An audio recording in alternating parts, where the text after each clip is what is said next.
வணக்கம். வங்கக்கடலில் நிலவி வரும் மேலடுக்கு சுழற்சி காரணமாக ராமநாதபுரம் மாவட்டத்தில் பரவலாக செவ்வாய்க்கிழமை இரவு முதல் புதன்கிழமை மாலை வரை கனமழை பெய்தது. அதேபோல் ராமநாதபுரம் மாவட்டத்தின் கடலோர பகுதிகளான பாம்பன் மண்டபம், தங்கச்சிமடம், ராமேஸ்வரம் உள்ளிட்ட பகுதிகளில் கனமழை பெய்தது. பாம்பனில் புதன்கிழமை மதியம் ஏற்பட்ட மேக வெடிப்பு காரணமாக கனமழை கொட்டி தீர்த்தது.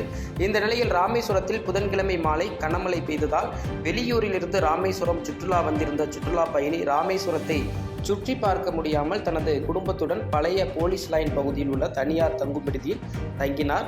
அப்போது திடீரென சூறைக்காற்றுடன் பெய்த கனமழையால் தனியார் தங்கும் விடுதிக்கு சொந்தமான கார் பார்க்கிங்கில் நிறுத்தி வைத்திருந்த சுற்றுலா பயணி கார் மீது அருகே இருந்த மரம் முறிந்து விழுந்ததில் கார் கண்ணாடி சுக்குநூறாக உடைந்தது, சேதமடைந்தது.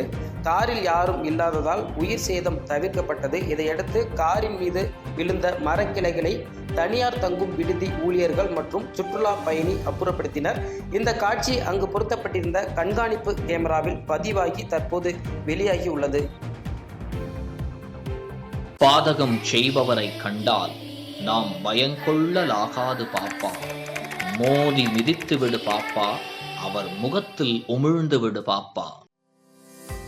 அண்மை செய்திகளை உடனுக்குடன் தெரிந்து கொள்ள இணைந்திருங்கள் இயம்நாடு தொலைக்காட்சியுடன்.